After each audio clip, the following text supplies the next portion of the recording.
I'm Jamie Stallcup, Senior Associate Editor of TV Drama. I'm joined by Natalie Martinez and Ronald Peet, stars of the new Apple TV Plus series Bad Monkey. It's great to be speaking with you both today. This is such a fun series with all its interconnecting storylines and very comedic undertone. When you first heard about this project, what specifically about the storyline and your characters made you want to take part? There's so many things that just made me want to be a part of this series. You know, I'm a huge fan of Bill Lawrence. His script was just great when I read it, and I love his shows, and he has such a great track record. I mean, when you see this cast, it's such an amazing ensemble. And to be able to do my scenes with Vince Vaughn in my first kind of comedy show, I mean, I couldn't ask for a better opportunity. I'm a Bahamian. I was born in Nassau, born and raised, and it's very rare for me to come across a part where I get to play a Bahamian. And even though Neville is a very different person than I am, and the accent and the dialect I use for Neville isn't my authentic dialect, but I was able to start from a place of authenticity and then build from there, which is really, really cool. And obviously, like a Bill Lawrence production is where it's at, and being able to film in Miami is where it's at, and playing opposite Jodie Turner-Smith is where it's at, and having a monkey on my person, yeah, why not, is where it's at. So the list went on and on of like ways that this project in particular would be super life-changing and super creatively fulfilling. And it is based on a Carl Hiaasen book. That's right. When you're preparing to take on a role in an adaptation like this, do you read the book to delve deeper into your character, or do you let the script and the adaptation kind of be its own thing, separate from the book? That's a great question. I think it depends on the project. With this one, I was thrust into the world of the adaptation before I had time to read the book because it was a very last minute kind of thing.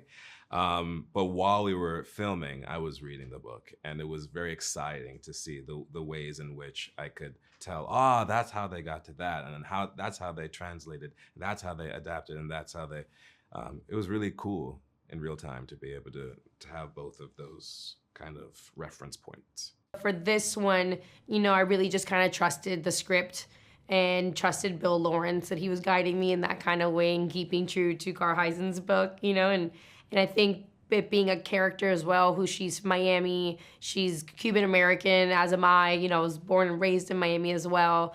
I felt very close to her, so I just kind of trusted in what we were doing, and it just dove right in. And you mentioned Bill Lawrence. Yeah. He often lets actors have some input and allows a bit of improv. What kind of input did you have in your character? I had a lot of input in my character. Being from Miami, there were definitely things like I wanted to wear. There was like certain charms I put on my necklace that are very true and common in my culture, and things like that I was able to add little anecdotes to her. The things I wanted to say, there was things that I would say a certain way being from Miami, and Bill was like, bring it, So I was able to collab a lot and kind of bring that, especially being from Miami and being, Cuban American. I was able to throw Spanish in whenever I wanted to. Over there you kind of speak with a little Spanglish to you and a different accent as well. And that's one of the things I loved from working with Bill, is that he encouraged that. He created a safe environment to be able to explore within your character. Yeah, I like to say about Bill that he's a great leader, and that he makes everyone feel like whatever idea they come up with is as genius as any idea that he could come up with. And when he does that, it usually is like, I don't know if it's manifestation, but it rings true, and people unlock this fearlessness in them. So I felt like I was a fearless champion the whole time we were filming because of Bill. So every day I was having moments or opportunities to kind of be like, I think that this is what the character would say. And before this project, I wasn't necessarily that kind of actor who was like, I know what the character. I was like, I'm here in service of the story. But with this Bill Lawrence venture, it felt like so much creativity was being like cultivated inside of me, where I could just be like, what about this? What about that? And he'd be like, yeah, let's try it. Yeah, let's try it. Yeah, let's try it. And that's a really cool feeling. And Natalie, you've been in several detective series before, such as CSI New York and Detroit 187.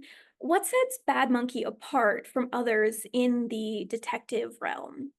I think one of the things that sets Bad Monkey apart from any other kind of detective thing is just the journey that it kind of takes you to. You have so many different kind of genres in one show. It's not just your crime murder mystery. You also have comedy, you have drama. I felt very emotional in certain parts of the film too, because there are like love and life and just wanting a better life for yourself. And you have a lot of like really great moments. And I think with this one as well, the circumstances and the predicaments that each character finds himself with, and you have such amazing quirky characters as well, it kind of just makes it for like, it separates it from all the rest.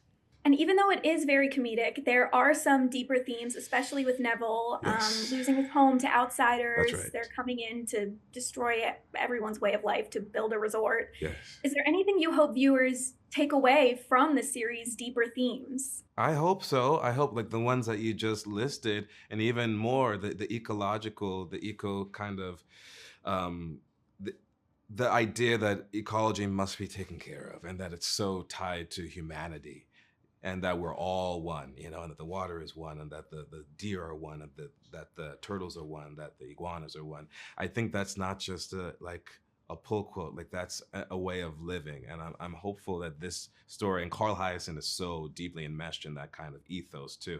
And I'm hoping that this story does service and does right by it, and that it doesn't come off as like preachy or kind of standoffish, but that it seamlessly kind of weaves into the narrative how essential it is that we take care of the earth, and we steward the earth, because it's all we have, you know.